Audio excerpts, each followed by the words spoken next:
सुप्रभात बच्चों, मैं खुशबू शर्मा आज की ऑनलाइन क्लासेस में आपका स्वागत करती हूँ। बच्चों, आज हम पढ़ने वाले हैं समास। समास भाग 3, जिसके अंतर्गत हम पढ़ेंगे समास और इसके भेद। इसके पहले के वीडियो में हमने अव्ययभाव समास, तत्पुरुष समास और कर्मधारय समास के बारे में विस्तार से जाना था। अब हम बढ़ेंगे द्विगु समास, द्वंद्व समास और बहुव्रीहि समास की ओर।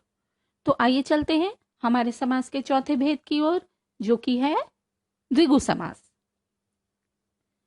जिस समस्त पद के पूर्व पद में संख्यावाचक शब्द आए और समस्त पद समूह अथवा समाहार का ज्ञान दे, उसे हम कहते हैं द्विगु समास।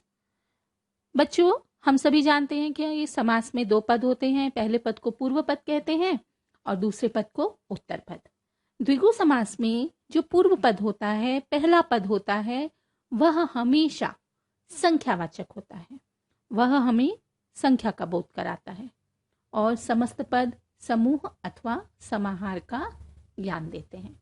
जो समस्त पद होते हैं वो समूह का ज्ञान देते हैं हमें। देखेंगे किस तरह से।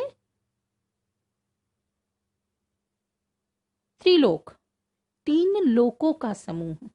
यहां देखेंगे त्रि शब्द की बात करें तो त्रि शब्द से हमें एक संख्या का बोध होता है।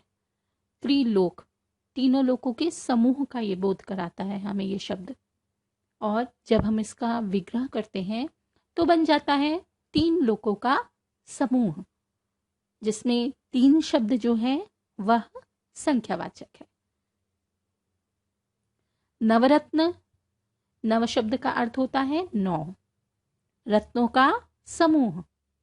तो इस तरह से देखा हमने, प्रथम पद क्या है, संख्यावाचक है। त्रिफला, 3 फलों का समूह।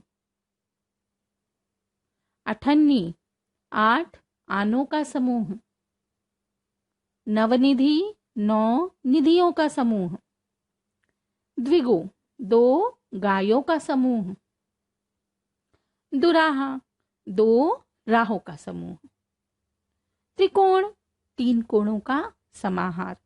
तो यहां देखेंगे आप त्रिलोक, नवरत्न, त्रिफला, अठन्नी, नवनिधि, द्विगु, दुराहा, त्रिकोण, ये सभी हमें क्या करते हैं, एक समूह का बोध कराते हैं।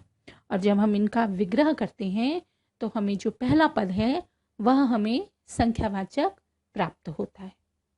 अब हम बढ़ेंगे हमारे समास के अगले भेद की ओर, जो कि है द्वंद्व समास। द्वंद्व नाम से ही स्पष्ट होता है कि इस समास में दोनों पद, पूर्व पद और उत्तर पद, दोनों ही प्रधान होते हैं। और जब हम समास का विग्रह करते हैं तो बीच में और, अथवा, या ऐसे शब्द आते हैं। तो द्वंद्व समास में बच्चों पूर्व पद और उत्तर पद दोनों ही प्रधान होते हैं और समास का विग्रह करने पर दोनों के बीच में और, या, अथवा ऐसे शब्द आते हैं। उदाहरण के माध्यम से देखेंगे। पाप पुण्य, पाप और पुण्य। हमने देखा कि जब हमने विग्रह किया तो दोनों के बीच में क्या शब्द आया बच्चों, और आ गया। इसको पहचानने का एक तरीका और है, जब समस्त पद बनाते हैं हम तो दोनों के बीच में योजक चिन्ह लगता है। तो योजक चिन्ह इसकी एक पहचान है। साथ ही साथ जो दो पद होते हैं उनमें कहीं ना कहीं विपरीत भाव हमें देखने को मिलता है, विलोम देखने को मिलते हैं ये शब्द आपस में। और उदाहरण देखते हैं। पृथ्वी आकाश, देखा बीच में योजक चिन्ह आया बच्चों, और हमने इसका विग्रह किया तो और शब्द आ गया बीच में, और दोनों ही शब्द एक दूसरे के विपरीत से हमें प्रतीत होते हैं। पृथ्वी आकाश, पृथ्वी और आकाश। अगला है बच्चों सीताराम, सीता और राम। माता पिता, माता और पिता। देख रहे हैं आप सभी के बीच में योजक चिन्ह और शब्द आ रहा है। देश विदेश, देश और विदेश। दाल रोटी, दाल और रोटी। जलवायु, जल और वायु। हानि लाभ, हानि और लाभ। ऊंचा नीचा, ऊंचा और नीचा। इस तरह से इन सभी उदाहरणों में हम देखते हैं कि देखने में शब्द आपस में एक दूसरे के विलोम से प्रतीत होते हैं। समस्त पद जब हम बनाते हैं तो बीच में योजक चिन्ह आता है, और जब हम इसका विग्रह करते हैं तो और शब्द आता है। बच्चे बूढ़े, बच्चे और बूढ़े। तो इस तरह से ये कुछ उदाहरण थे आपके द्वंद्व समास के। अब हम बढ़ते हैं हमारे समास के अंतिम भेद की ओर, जो कि है बहुव्रीहि समास।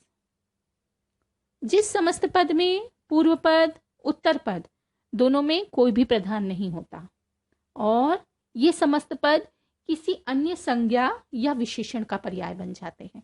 अर्थात बहुव्रीहि समास में जो पूर्व पद और उत्तर पद होता है दोनों ही प्रधान नहीं होते, और ये दोनों सारे पद मिलकर आपस में किसी तीसरे की बात करते हैं, किसी तीसरे व्यक्ति की ओर, किसी तीसरे संज्ञा की ओर, किसी तीसरे विशेषण की ओर संकेत करते हैं। ऐसे समास को हम कहते हैं बहुव्रीहि समास। उदाहरण देखते हैं बहुव्रीहि समास के।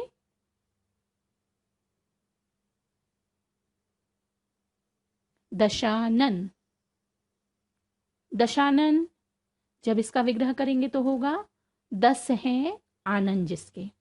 अब हम सभी जानते हैं कि दशानन शब्द जो है वो किसके लिए प्रयोग में आता है? रावण के लिए। इस तरह से दशानन शब्द जो है वह हमें किसी तीसरे की ओर इशारा करता है, तो यहाँ पर बहुव्रीहि समास होगा। नीलकंठ, नीला है कंठ जिसका। हम सभी जानते हैं कि नीलकंठ शब्द का प्रयोग हम सभी भगवान शिव के लिए करते हैं, क्योंकि उनका कंठ नीला है। 12 सिंगा, 12 हैं सिंह जिसके। 12 सिंह किसके होते हैं बच्चों? एक जानवर के। तो इस तरह से जब हम 12 सिंगा लिखते हैं तो हम समझ जाते हैं कि हम एक जानवर की बात कर रहे हैं। गिरिधर, गिरि को धारण करने वाले। गिरि का अर्थ होता है बच्चों पर्वत। पर्वत को कौन धारण किया था बच्चों? हम सभी जानते हैं भगवान श्री कृष्ण। तो यहाँ पर जब हम गिरिधर शब्द का प्रयोग करते हैं तो हम किसकी बात कर रहे हैं? श्री कृष्ण की। तपोधन, तप ही है धन जिसका। तप अर्थात तपस्या। तपस्या किनका धन होता है? वो होता है तपस्वियों का धन। तो जब हम तपोधन की बात करते हैं तो हम किसी न किसी तपस्वी की बात कर रहे हैं। तो इस तरह से ये सभी शब्द मिलकर किसी तीसरे की ओर इशारा करते हैं, और ऐसा बोध जहां होता है वहां पर बहुव्रीहि समास होता है। इस तरह से बच्चों हमने हमारे समास के 6 भेद, जिनको हमने स्पष्ट रूप से विस्तार से जाना, समझा। अब हम आगे बढ़ते हैं कर्मधारय और बहुव्रीहि समास में अंतर। बच्चों कुछ सामासिक शब्द ऐसे होते हैं जो कर्मधारय और बहुव्रीहि समास में समान होते हैं।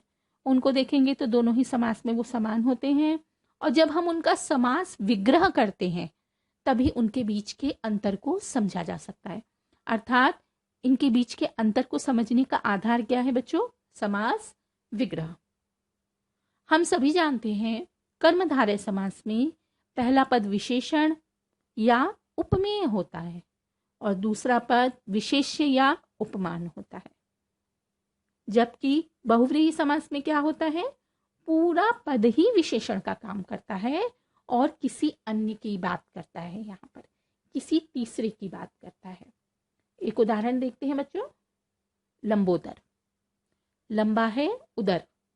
अब जो उदर है वो बताया जा रहा है, उदर कैसा है? लंबा है, तो उदर की विशेषता बताई जा रही है। तो यहाँ पर हो गया कर्मधारय समास। उदर अर्थात पेट होता है। अब अगर मैं इसका विग्रह इस तरह से कर दूं कि लंबा है उदर जिसका, उदर अर्थात मैंने आपको बताया ही था पेट, तो उदर जो है, पेट जो है, लंबा किसका होता है? भगवान श्री गणेश का।